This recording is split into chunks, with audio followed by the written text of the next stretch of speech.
Mr. Secretary, you know, it really is something that the three of us all served in the Florida legislature together a long time ago.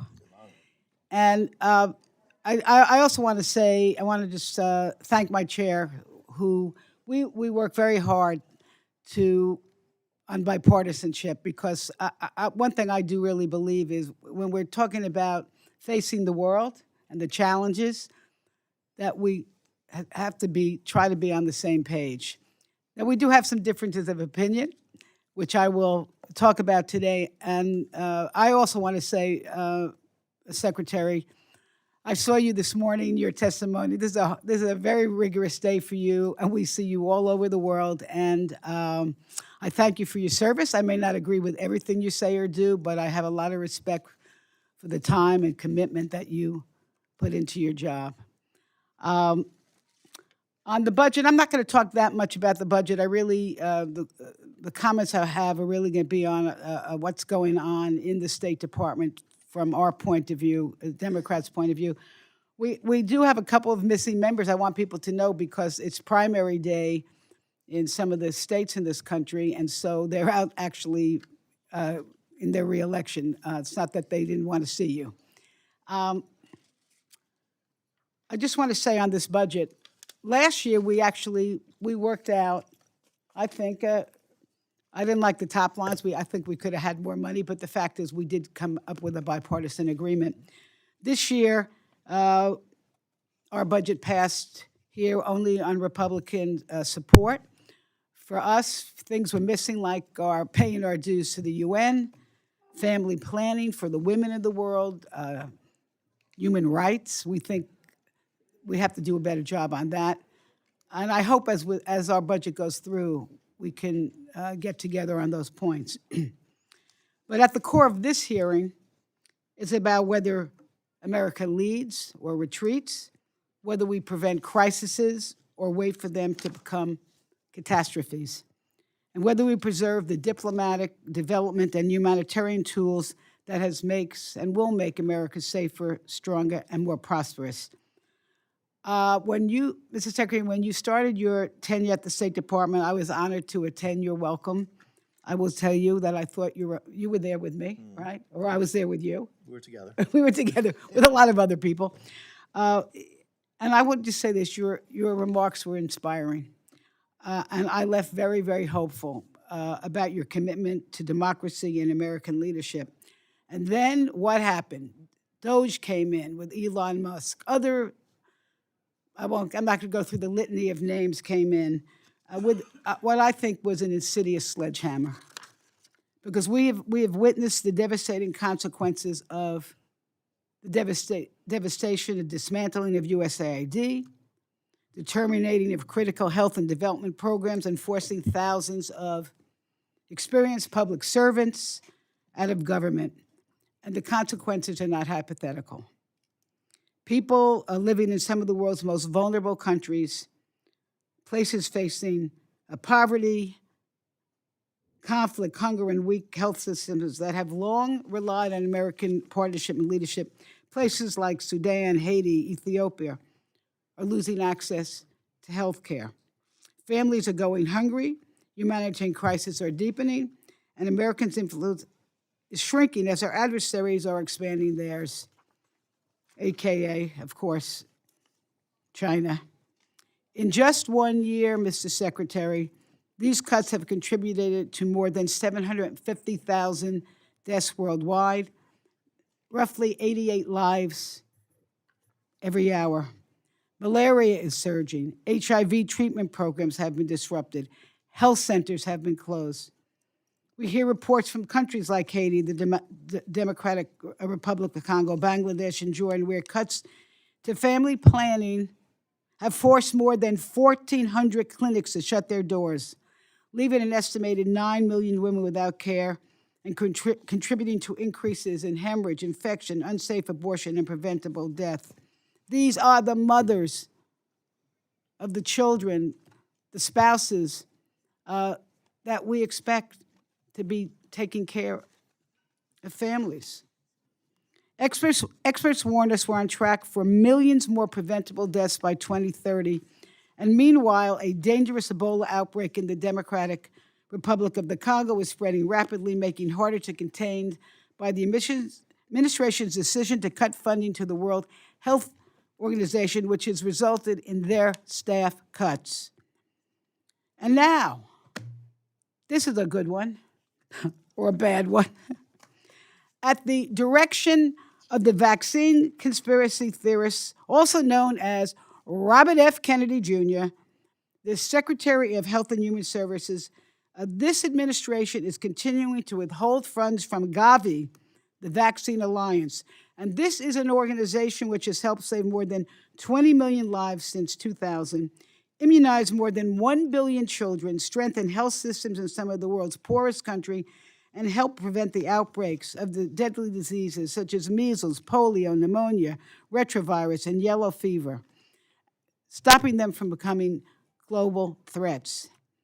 And now, the administration has dramatically expanded the global gag rule, which was in many ways a killer to women, but now to conditioning vast swaths of non-military assistance on ideological requirements unrelated to the mission of foreign aid. And this will disproportionately affect the LGBT community. And we should not let ideology get in the way of protecting human rights.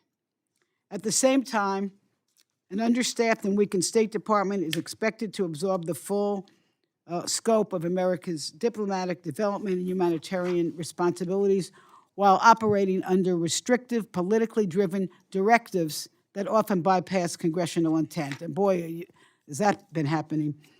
We were promised that the State Department's reorganization would empower regional bureaus and strengthen American leadership. We do not see that happening. We were told that congressional directed programs would continue. Instead, priorities that Congress has funded and mandated, including food security, clean water, education, and women's empowerment, have been sidelined with little transparency and no clear implementation. And the reality is simple. Too few people are being asked to do too much without the expertise needed to succeed. More than 100 ambassadorial positions remain vacant, including many in Africa, a continent that will be home to 1/4 of the world's population by 2050. And meanwhile, many of our most experienced developmental professionals, grant offers, technical experts, they've been pushed out, leaving an already overwhelmed State Department staff to fill the gap, because it seems to us that the American appears more focused on short-term transaction than long-term stability. And we are now seeing, and this is shocking, we are seeing life-saving assistance treated as leverage, only offering countries to agree to unrelated demands involving trade, deportations, and critical minerals to get the resources they need for their population to thrive. That's not partnership. I call it coercion.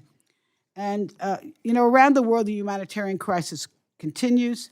The war with Iran has now entered its 13th week. The Strait of Hormuz, I'm not telling you anything you don't know, remains largely closed, disrupting energy markets and the movement of fertilizer, not just oil, fertilizer, food, and humanitarian supplies. And these consequences are not only felt abroad, but also, of course, here at home, especially to our farmers. So in communities where America assistance was once promoted, where we promoted stability and opportunity, new research is already showing an increased instability and a conflict following the abrupt dismantling of USAID programs with no substitute. At the United Nations, the United States is increasingly absent from critical discussions on human rights, democracy, and women's empowerment. And even as we expect the international community to support our priorities, while we fail to meet our own commitments. That's getting back to our 2027 budget. We need to pay our dues. The result is clear. Our alliances have weakened, our credibility has suffered, and American standing in the world has diminished. We need a State Department and an international affairs budget that reasserts American leadership, honors our commitments, supports those in need, and advances a foreign policy that makes our nation safer, stronger, and more prosperous. Because we know this, when people say, well, what is in it to us? Well, you know what? When people abroad, when they are educated, when the children are educated, when they're not hungry, when they're healthy, there's less opportunity for disruption and chaos and wanting to join terrorist organizations. I can tell you this, and I've said this before. I'm not really bragging, okay, but this is how my son was a United States Marine. He's back home, thank goodness. But he served in Iraq and Afghanistan. He would be the first one to tell you, and I'll be the first one to tell you, that most Americans would rather prevent war than send our sons and daughters to fight them. And that's why soft power matters. That's why what we're doing in this budget matters. That's why what, Mr. Rubio, what you're doing at the State Department should matter. Diplomacy prevents conflicts before they erupt. Diplomacy, not bombs and bullets. Diplomacy. A global health program stop outbreaks before they reach our shores. Development reduces the desperation that fuels extremism. And strong alliances ensure that we do not face threats alone. That's how America leads. That's how America stays safe. And unfortunately, it seems to me, it's my opinion and some others, the administration has abandoned that proven strategy. And Mr. Secretary, really, and I say this in good spirit because in the end, I hope we can come together on our budget.